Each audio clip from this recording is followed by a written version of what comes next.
The views, thoughts, and opinions expressed by the host and guests on this podcast are their own and do not represent the views, thoughts, and opinions of UCLA Athletics, UCLA Gymnastics, or the Bruins Gymnastics alumni community.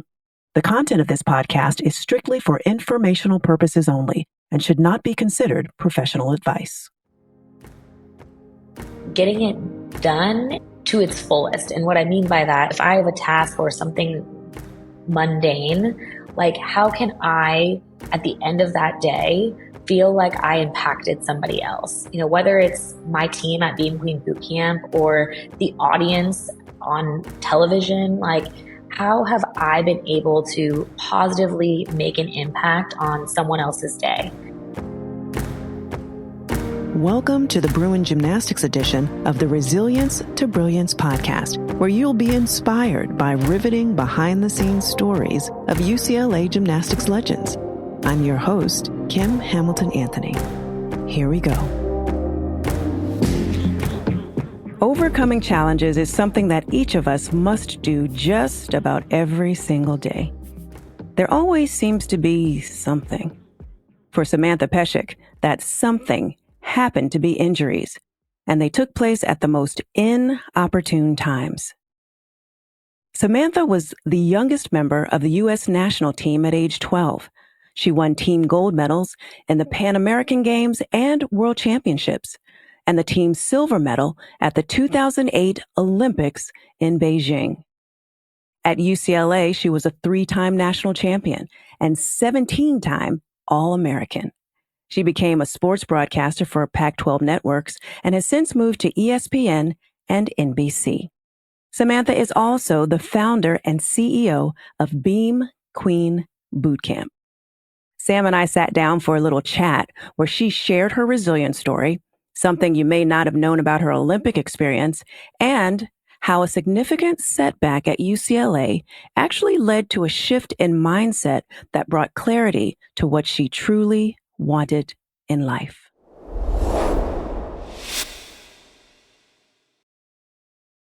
Samantha, welcome to Resilience to Brilliance. Thank you so much for being here. Thank you for having me. I'm so excited to chat with you mostly, but also, maybe share some fun things. Yeah, I appreciate that. Well, as you know, the program is about your Resilience to Brilliance story. So I'm going to start us off by asking you to describe what it was like being in Beijing 2008. You're about to live your dream of competing in the Olympic Games. And what was that like? What was the atmosphere like? What was going through your mind at the time? Oh my gosh. I mean, such a loaded question when I think about the Olympic Games because it had been a dream of mine since I was 5 years old. And when I was 5, I wasn't very good and it didn't really feel possible at all. And I didn't even know what it meant to, have hard days in the gym, right? And then, you just keep plugging away every day in the gym and lo and behold, you're standing at the Olympic Games. And for me, I had this like really surreal moment because the 96 Olympic team is the team that inspired me when I was 5 years old. And there was a scene in Magnificent Seven where the girls would walk in and the crowd was chanting, USA, USA. And I just always remembered that moment from the movie. And so in 2008, when we went into the arena for the first time, even though we were in China, for some reason I could only hear our USA fans. And they were chanting USA. And I just had this like weird flashback of like my whole life. I had envisioned that moment of wanting to be one of those girls. And it finally came true. That just gave me chills. Oh, just to think about it. So you're in this space that you've longed to be in for so long. And things didn't quite go as expected for you. Describe the scene and what took place that changed what the Olympics would look like for you. Yeah, I mean, gosh, if I had to paint my perfect Olympics, this was not it for sure. So I think we have to back up almost because I think hardship for the Olympic Games happened before we even left American soil. I made the Olympic team and I got to the national team training center. And I think we had a couple of weeks to train there together before we left for China. And it was one of our last, verification days. I was doing a vault, and I remember I got a correction that I'd never heard before. And, us gymnasts want to be perfect. And so I tried to make this correction on hard ground, and I landed, but my body kept going. And I knew it really hurt my knee, but I didn't say anything to anyone. I didn't say anything to my coach. I didn't say anything to my trainer. I was like, you know what? It's just sore. I'm tough. It's fine. I woke up the next day and my knee was so swollen. I think I like shrieked when I got out of bed because I I think when you're in that mode, you don't even feel pain. So it wasn't even like it was painful. It was like this shock of, oh my gosh, I just made the Olympic team. What did I do to my knee? And so I had to go get x-rays right away. And I was just bawling the whole time, assuming that I'd done something really tragic. And they're like, well, there's good news and bad news. I'm like, okay, great. They're like, the bad news is you tore your meniscus. The good news is you can train on it. It's just going to be pretty painful and you're not going to do more damage to What? it. Oh Yeah. my goodness. This is how long before the Olympics? Gosh, maybe 2 weeks, Oh my maybe less goodness. than. And Sam. so, yeah, I mean, it's not something that was really publicized or talked about, but it was like that moment of, okay, I can still do this. I can, if that's my option. Of course, sure, I'll be in a little bit of pain. We're gymnasts. We're always in pain. Right. Like, Yeah. great. It's fine. Tack this one onto the list. And so, the national team coordinator at the time was like, listen, we're going to let you rest, for the few days that we have until we get to China. But the second we land in China, you have to do all your skills. And as if this didn't happen. And if it looks like you're struggling a bit, then we're going to have to call in the alternates. And I was like, okay, no freaking way that's happening.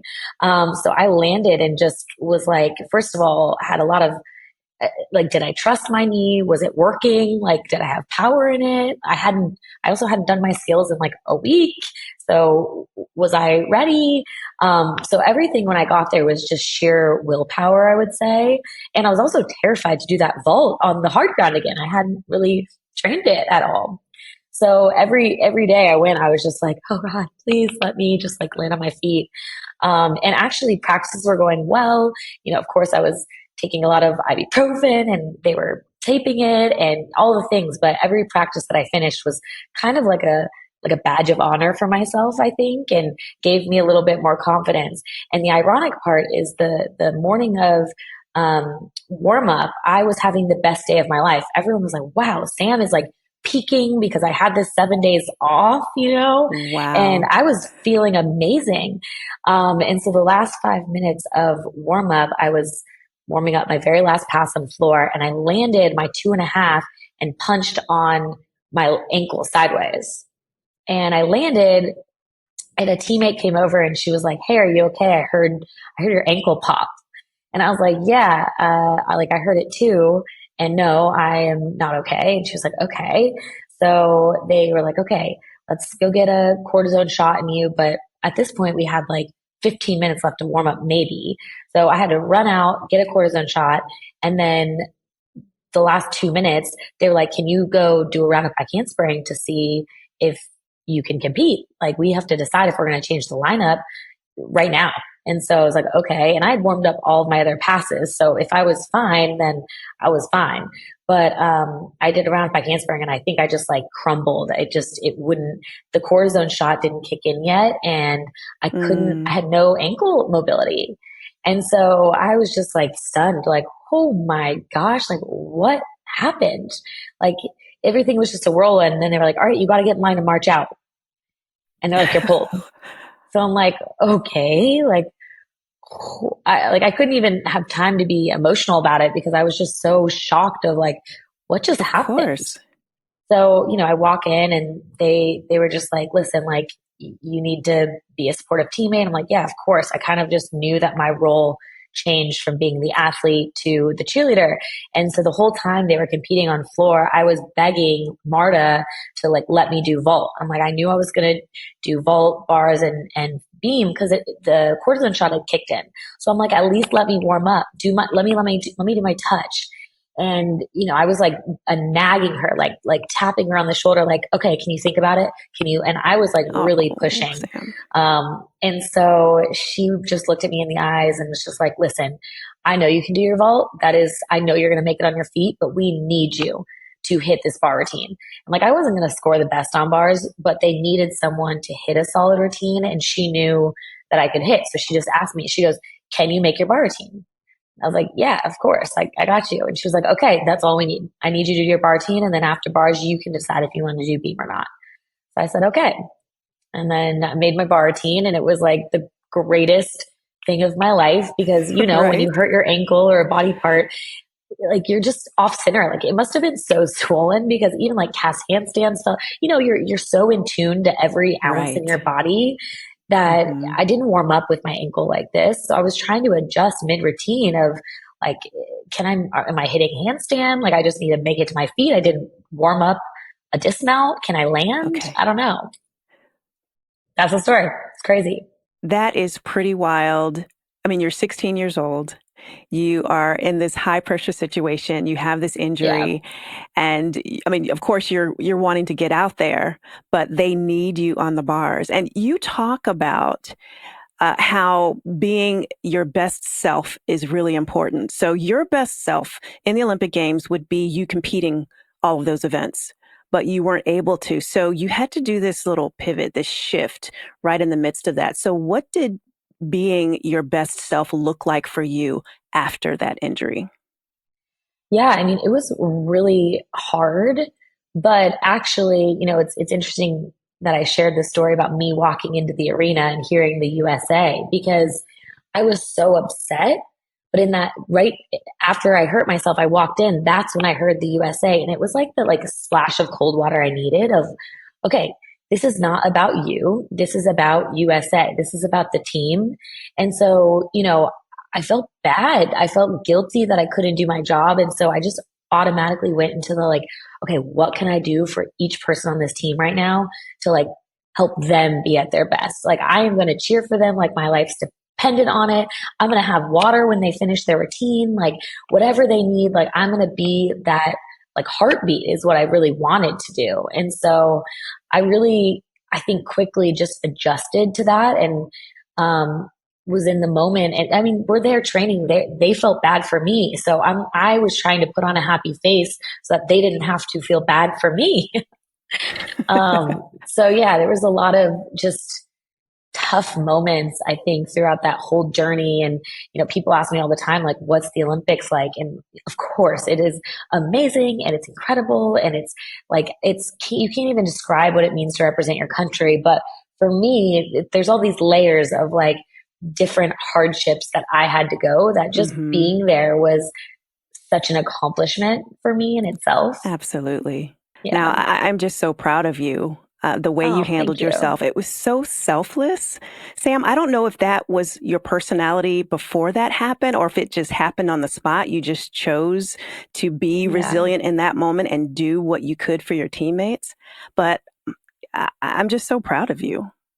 Oh, thank you. Yeah. I mean, I think, things happen so fast that you're just reacting, right? I didn't even have my coach on the floor with me during that time because they only have a couple of coaches. So, of course I have my sisters and the girls competing, but they're focused on their job. So I was like, it was like a slow motion car crash, but how can I make the best of it in the moment? Because there just wasn't even time to think about poor me when, my heart really just wanted the team to do well with or without me. Yes.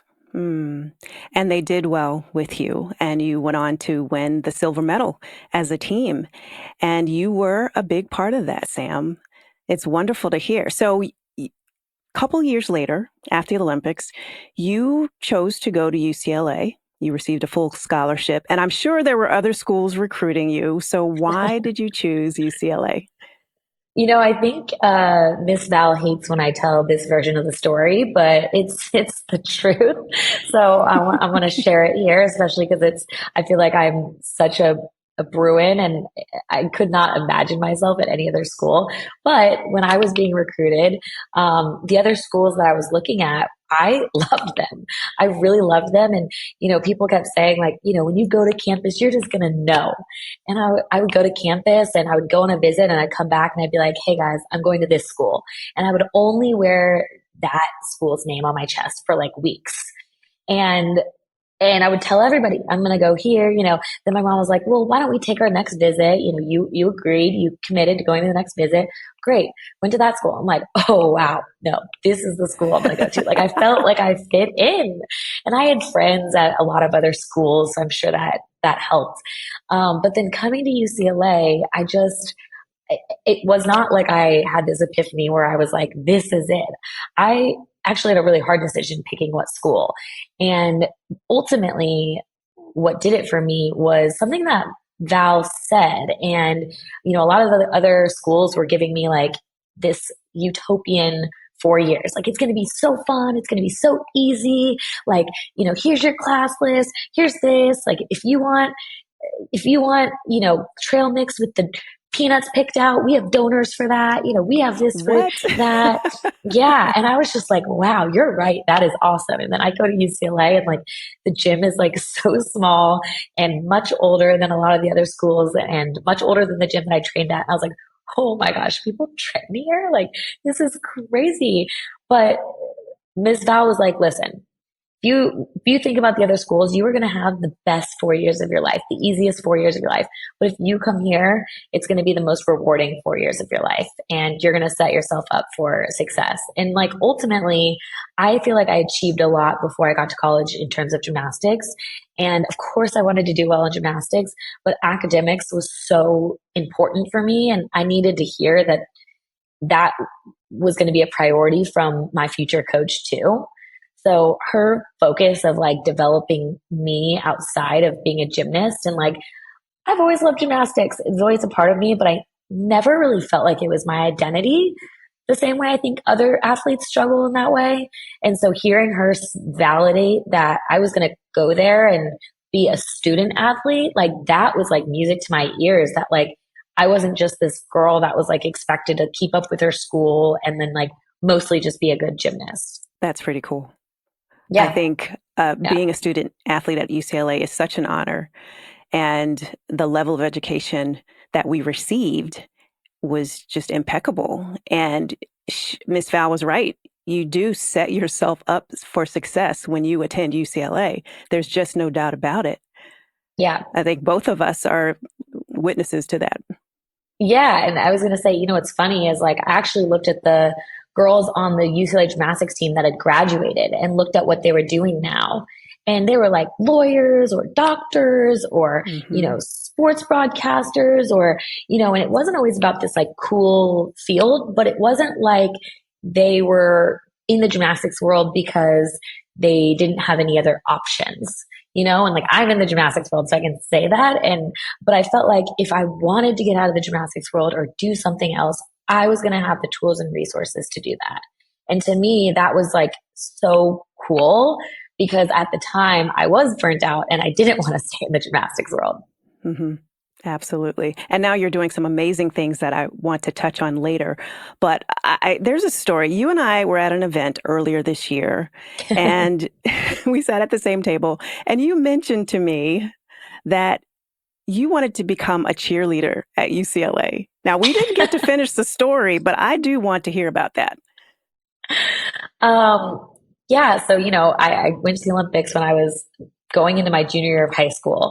And my last few years of high school was a lot of me just rehabbing and getting surgeries and putting my body back together and trying to find joy in the sport and dealing with a lot. And, coming to UCLA, I hate to say this, but this was the truth. I mean, I didn't think that college gymnastics was cool or like a big deal or, I didn't really think it was going to be that hard. That's how we were kind of brainwashed to think about it on the national team. Honestly, it's very sad looking back because I obviously didn't finish my career thinking that way, but I just kind of went into it being like, I want to really just be a student and I want to like have fun and like do all the things that I didn't get to do in high school. So when I got there, I was like, okay, I'm going to join a sorority and I definitely want to join the cheerleading team. And so I got there and the rush week, I asked Miss Val, I was like, oh, what's her schedule this week? And I'm sure she knew like why I was asking. And she's like, you're busy. And I was like, huh, really? Am I busy the whole week? Like, how can you tell me I'm busy the whole week? But yeah, somehow, school started and I quickly realized that like, if I wanted to be semi decent as a student and a gymnast, I should probably not join the cheerleading team. That's so funny. Now was Yeah. Miss Val okay with you even considering joining the cheerleading team?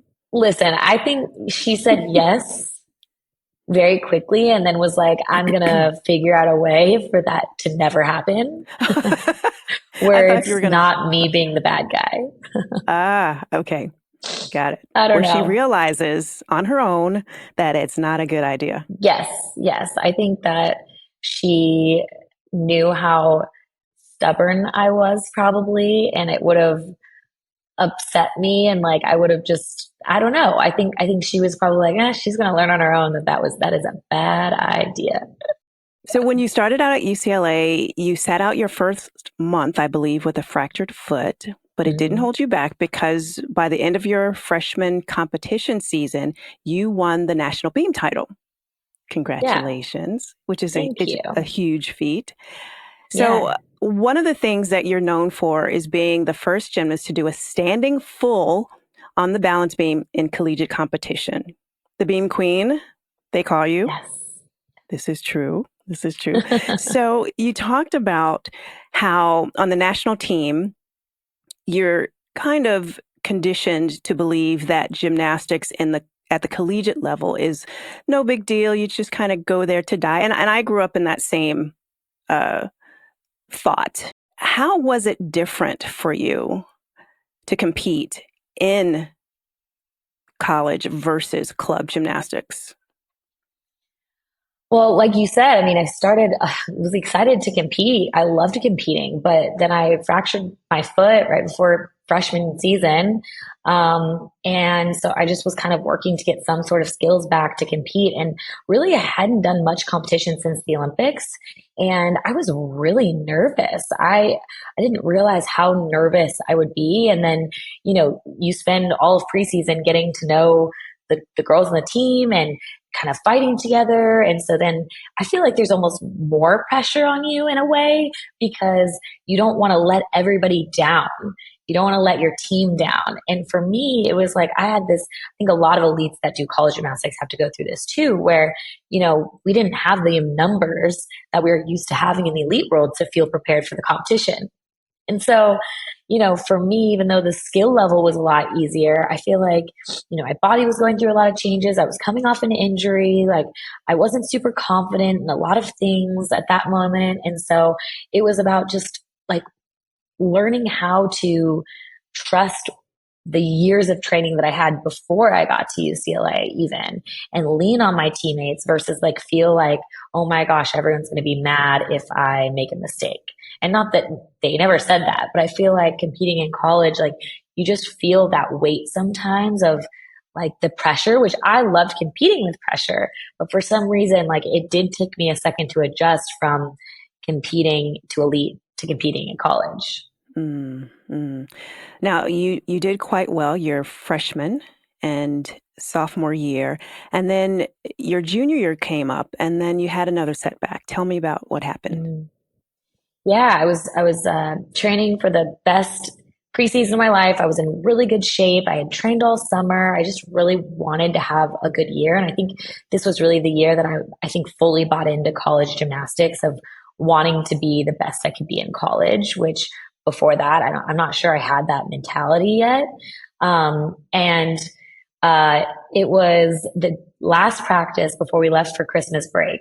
And it happened to be my 21st birthday that weekend. And so me and some of the girls on the team had our bags at the gym because we were going right from practice to Vegas for a couple of days, which I'm sure Miss Val and the coaches were not excited about. But we were only going for like two nights. Um, And last 5 minutes, I don't know what's up with me in like the last 5 minutes, but I was last up for a mock meet, last pass, punched to do a double pike, something I do in my sleep, and I just like faced it. And I look up and I'm like, that was Mm. weird. Like, I was really, I've never fallen on a double pipe before. I've never been short. And I look at Ms. Val and she's looking at me like I could tell her in her head was like, oh, she's thinking about Vegas. She's not, I could see Uh, like her fuming, just like looking at me. And I looked mm. down and can't move my foot.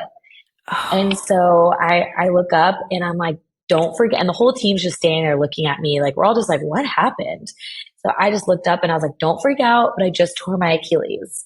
And so the trainer comes over to Loretta and she's like, can you move your foot? I'm like, no, I just told you I tore my Achilles. Wow. She's So like, you knew right okay. off what had happened. Oh gosh. Yeah. I mean, It was there was a clear. divot in oh yeah, clean tear. But it didn't hurt at all. It was like the weirdest injury. That's why I was like, I was just fine and I just couldn't walk on it. And then they told me that I couldn't go to Vegas and then I cried, obviously. Oh.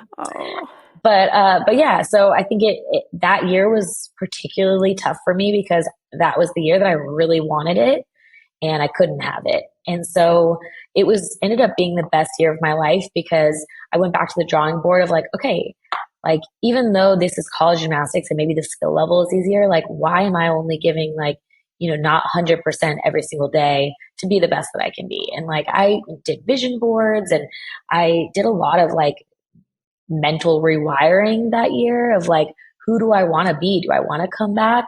Like, do I want a chance getting hurt again? Like, if I come back, I only want to give 100%.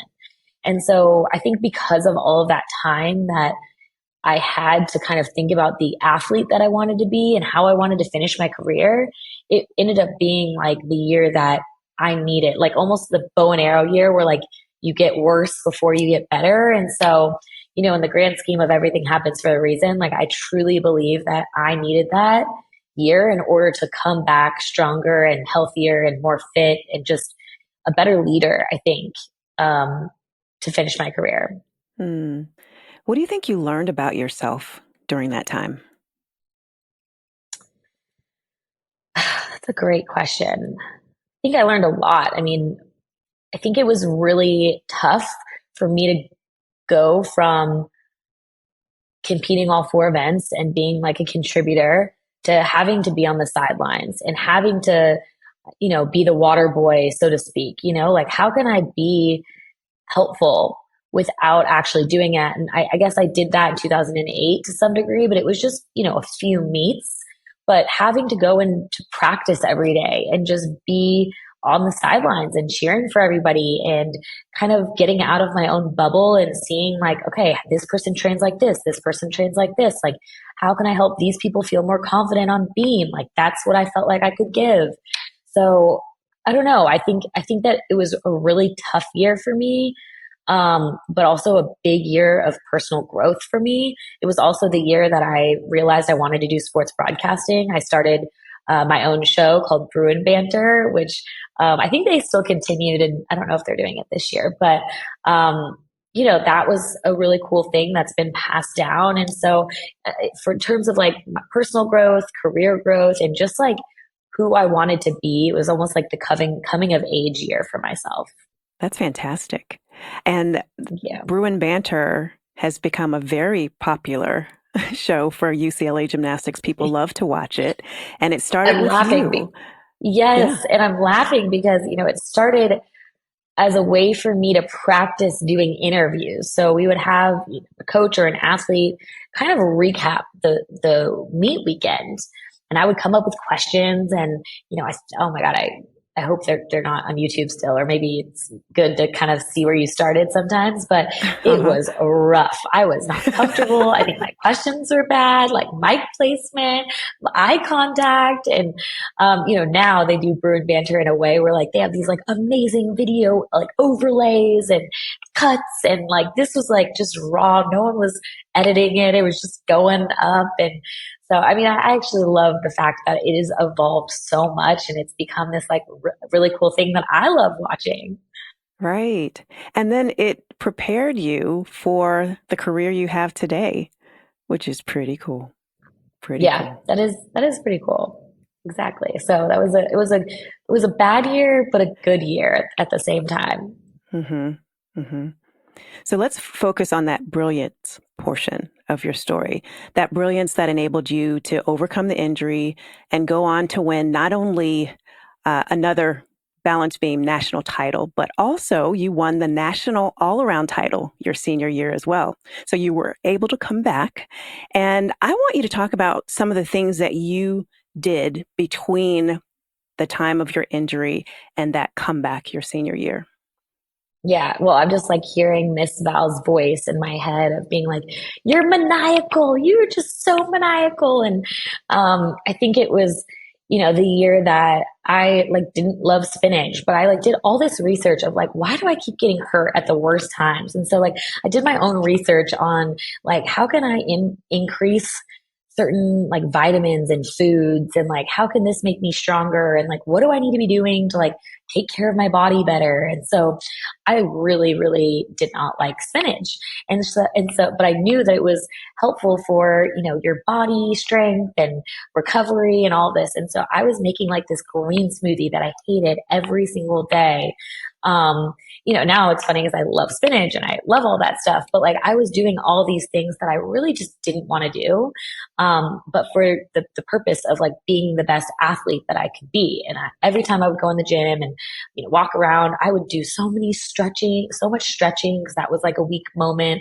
I would, do ab conditioning. I would do everything in my power. I would visualize to like be the best college gymnast that I felt like I could be.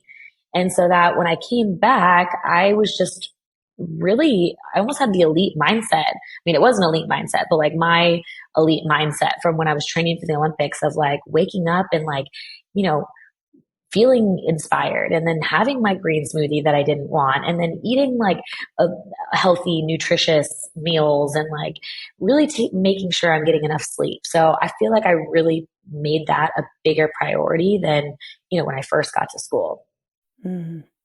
Well, I'm told that because of all of the work you put in during that time, that you literally transformed your body and you transformed your gymnastics. That's what I'm told. Yeah, I know Yeah. exactly who told you Would you that because agree? I can hear it in yeah. Yes.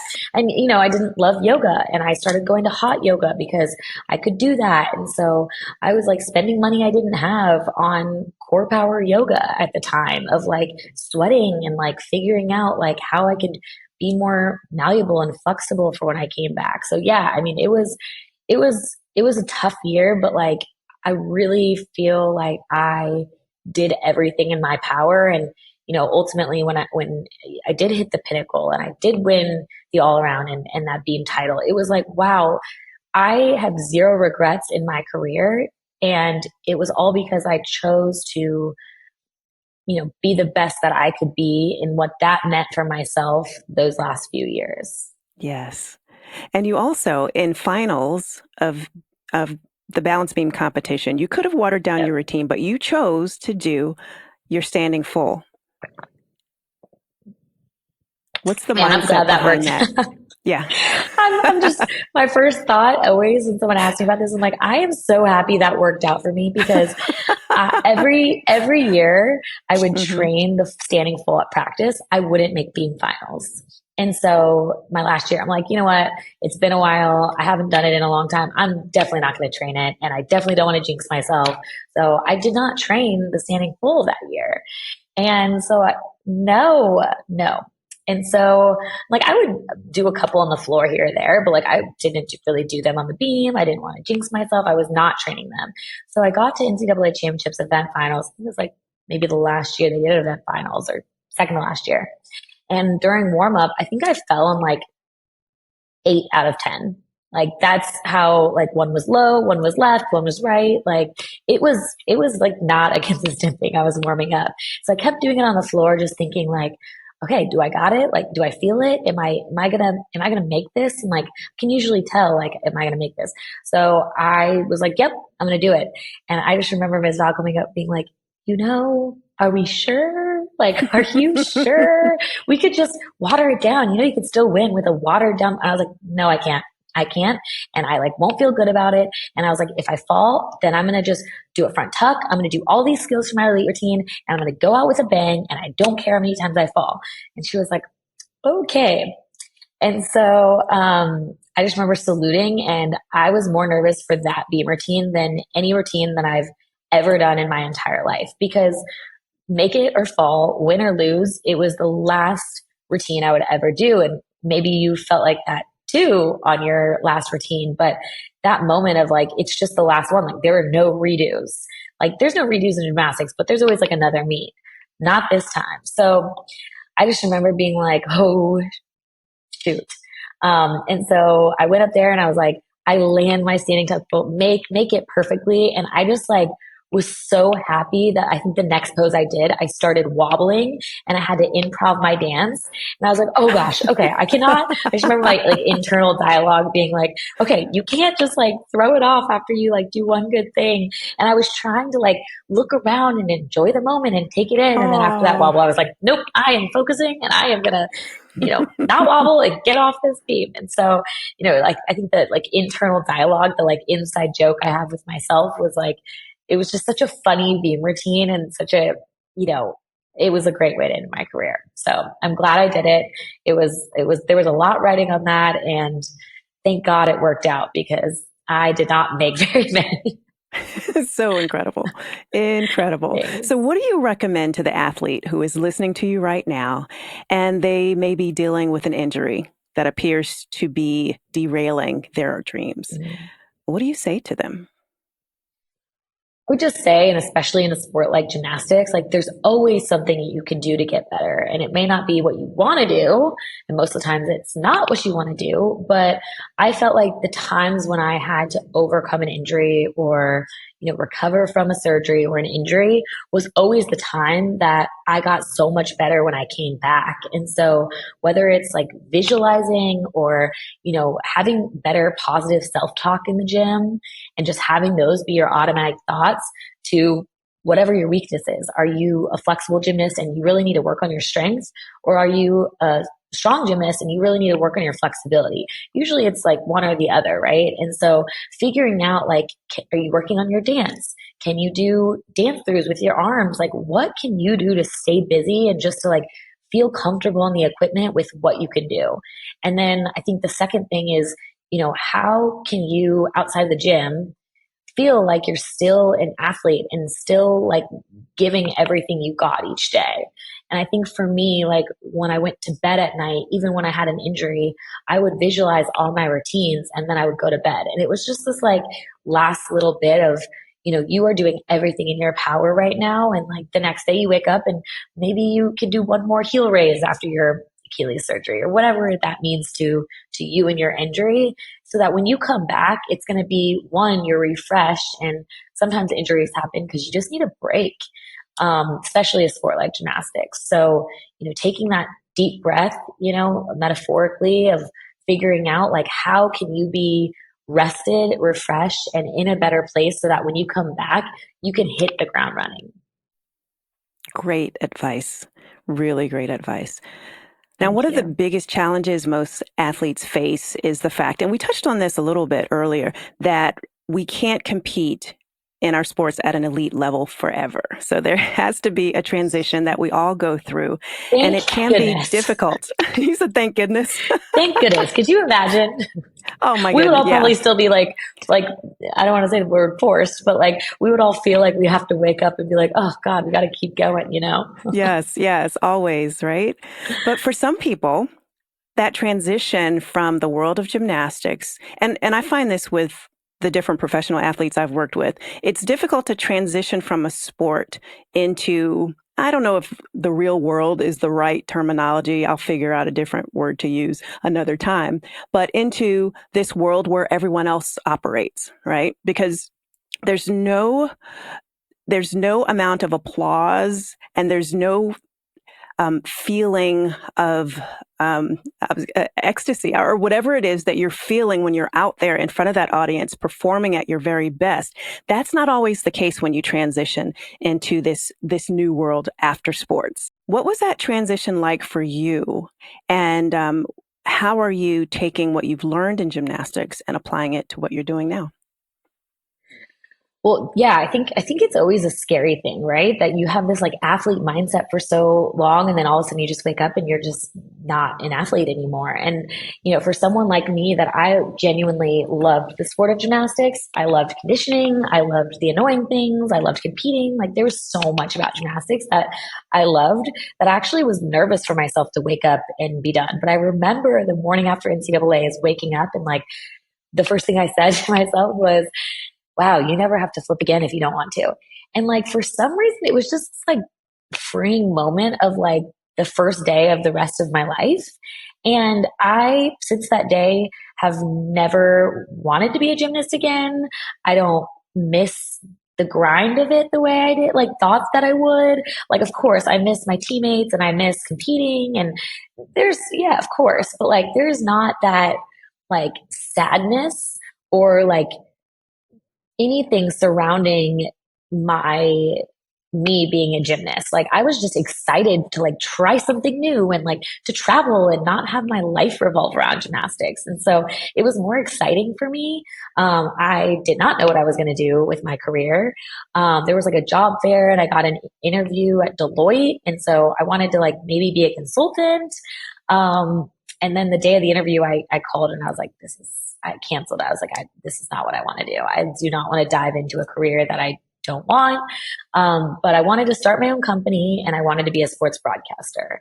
So I didn't know what any of those looked like. I didn't know how it would happen, but, Ms. Val was like, I think you should fly to San Francisco and just say that you're in the area and ask to get a meeting with the Pac-12 network. I'm like, what? I can't just like That's a ask Miss for a Val thing to meeting. say. That's Yeah. so Miss Val. Yeah. Yeah. I was like, I've never rented a car before. I don't think I've ever purchased my own flight. I had no money. I'm just reminding everybody. I just had no Hmm. money. And so this just felt like, what if they don't give it to me? So I like built this like 20 slide deck on like my ideas and how we could grow the sport of gymnastics and like, football. And I did all this research. It was like, I was taking the bar. So I emailed and they were like, yeah, I would love to speak with you. So I got in and I'm like, I'd love to show you my presentation.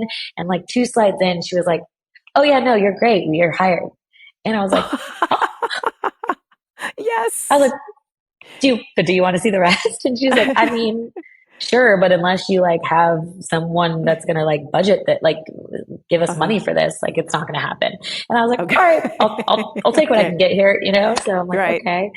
You're hired is So good. Uh-huh. yeah, you're hired is good. So I was like, okay, I don't even know what that means. But so that first season after I graduated, I was an analyst for the Pac-12 networks. And then I was still doing camps in the summer. And I had this idea of like, how can I give back to the sport that gave me so much? And because I was traveling to all these different camps in the summers, I was exposed to like a lot of things that I liked about it. Um, and so for me, I'm like, there was this idea that I had. I used to hate beam. Now I love beam. And I kind of figured out like the mental side of like what made that my secret weapon. Like I would love to teach kids this because at camps, I didn't feel like I had a long enough time with them to help them with the mental side of beam. And so I had the idea, and for about an entire year, I just like sat on it. I didn't tell anybody. I just was in my journal and writing the structure. And I'm like, man, the gymnastics world does not like change. Like this is not going to be good. I told a few people, and they were like, oh, I don't think that's a good idea. And I was like, yeah, but like, think about the vision. And they're like, no, like I don't see it. Like, why would someone pay for a camp for just one event? And I'm like, yeah, you're right. But like, I really think that there's something here. And so, I even met with one of the professors at UCLA, the Anderson School of Business. He's an entrepreneur professor. And he was like, no, I don't think that this is a good idea. He's like, show me projected numbers. And I'm like, okay. So I had like a lot of people that weren't bought into this idea. And I knew it sounded crazy, but I had this like vision that I'm like, we have to do it this way. So I'm like, I'm just going to do one event and see. I was not trying to create a company. I was like, let's just do one a year and like have it be something fun, easy. And so after our very first event, we had gyms from 23 states and 3 different countries reach out saying, how can we bring this to our gym? Wow. That's Yeah. incredible, Sam. Yeah. So after that, and it was sold out. Our first event ever was sold out. And so after that, I was like, whoa, like I knew Yeah. this was going to work, Yeah. I'm onto it was kind something. of like, Yes. yeah, it was kind of Yeah. like what I was feeling. So we did a few more that year, kind of call that year zero. And then the next summer we kind of did I think we did like 8 or 10. And then the next year we did a few more and then it was COVID. And, so it's really kind of expanded, but I think what's made Beam Queen unique is the fact that, of course, we're teaching gymnastics. Their coaches teach them gymnastics. Other camps teach them gymnastics. Like gymnastics coaching was not the unique part. What's unique is that we're trying to teach the life skills component in conjunction with gymnastics. So they have an entire rotation of confidence training, which I think is what makes great beam workers. But I also think that balance beam is the event that's most synonymous to life. And it's the easiest to learn all of those life lessons at a young age. And so I think that component is what's made it really unique. And we don't really advertise. It's kind of been a slow growth, I would say, in terms of like other gyms finding out. And so for us, it was like, we asked people, oh, how'd you hear about us? They're like, oh, someone came back from our gym and told us about it. And so that's kind of our thing. They Word of asked me about it. I'm mouth. like, don't ask me. Ask someone that's been. Obviously, I'm biased. I love what we do. I love this Hmm. community. But like, ask a gymnast that doesn't know me, that is not, wanting to be biased about their experience. And I think that's really like the niche aspect that we've hit. Hmm. Well, I've gone to your website, the Beam Queen Bootcamp website, and it looks like so much fun. It looks incredible. Can you tell our audience how to find more information about the Beam Queen Bootcamp? Yeah, well, I'm laughing first. And I love that you said that because, part of our philosophy that we tell our coaches that come in is that we're trying to rebrand the big bad scary beam into a beam party. So it's like fun and we want to make it a party. We want to make beam like cool and fun. But yeah, if you want to find out more information, you can go to beamqueenbootcamp.com.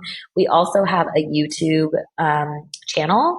And so we vlog after all of our events. So you can kind of see the behind the scenes of all of these amazing NCAA athletes coming to give back and just be really silly and interacting with the young girls. And so it's so cool. And again, I know I'm biased, but for anyone that comes, like it's just a really great community.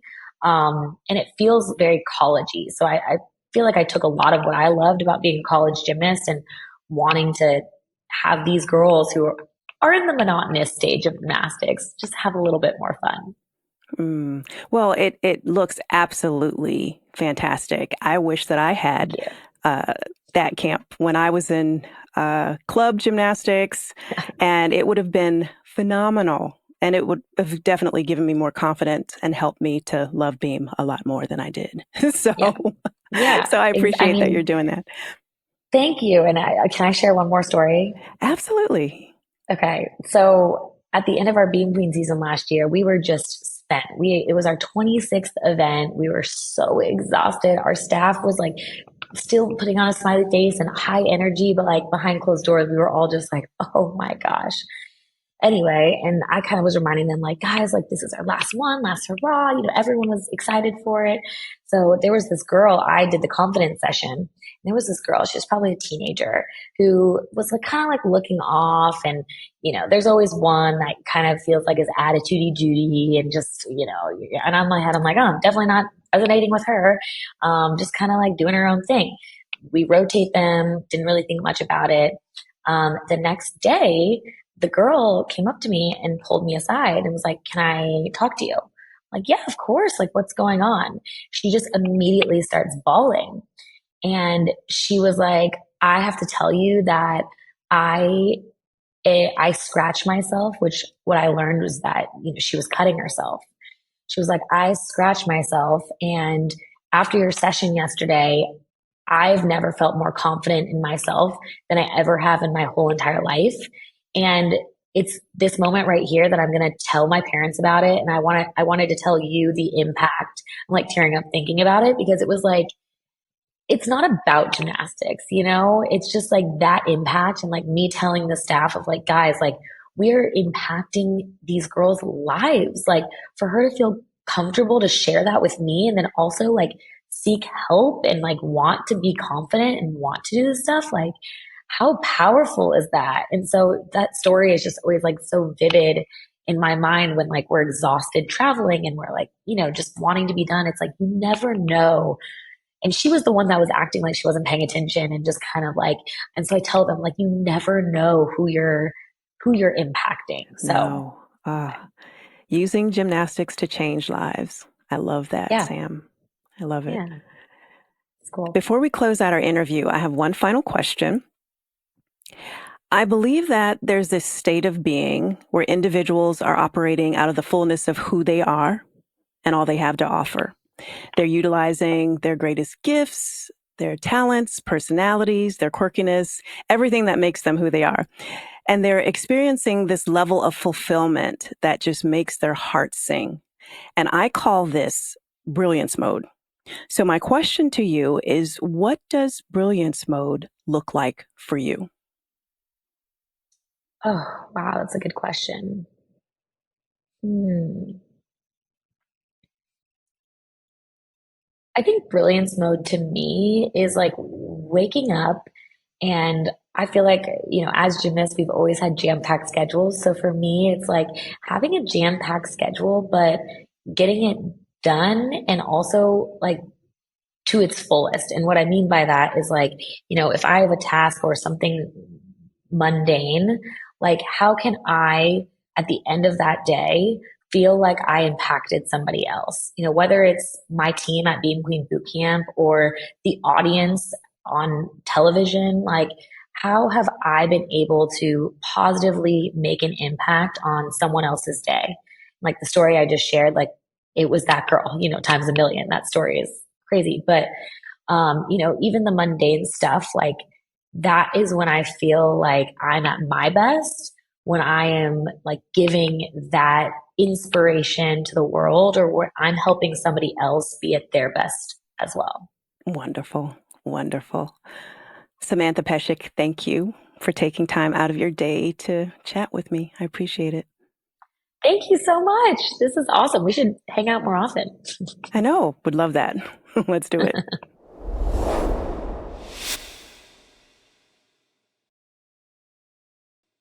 In addition to the great advice she gave, here are a couple of things that I'm taking away from Samantha's interview. First of all, I take away how sometimes an injury can actually be a blessing in disguise. Because of her torn Achilles, which sidelined her for the season, Sam was put into a position where she was forced to slow down.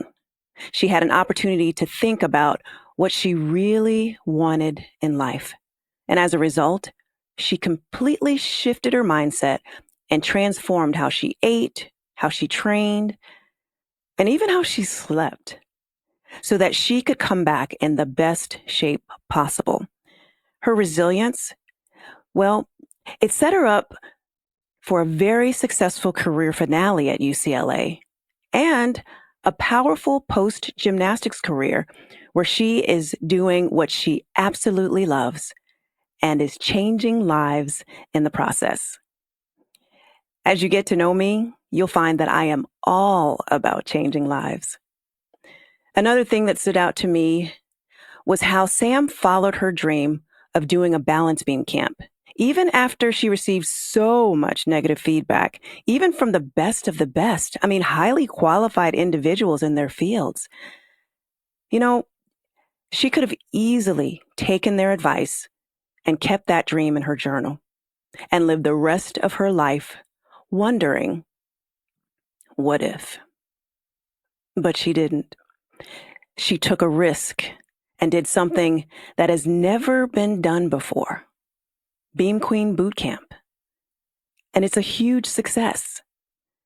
So the next time someone tells you that your dream or your vision won't work, think about Samantha Peszek. Go with your gut and try it anyway.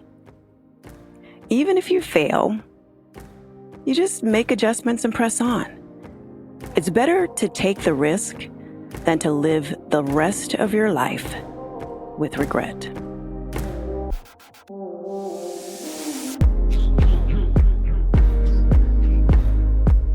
Thanks for listening.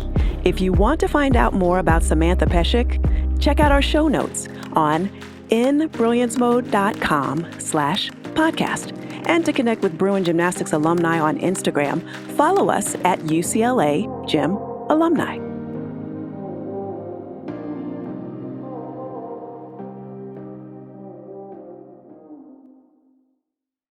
Any use of this podcast without the express written consent of Brilliance Mode is prohibited.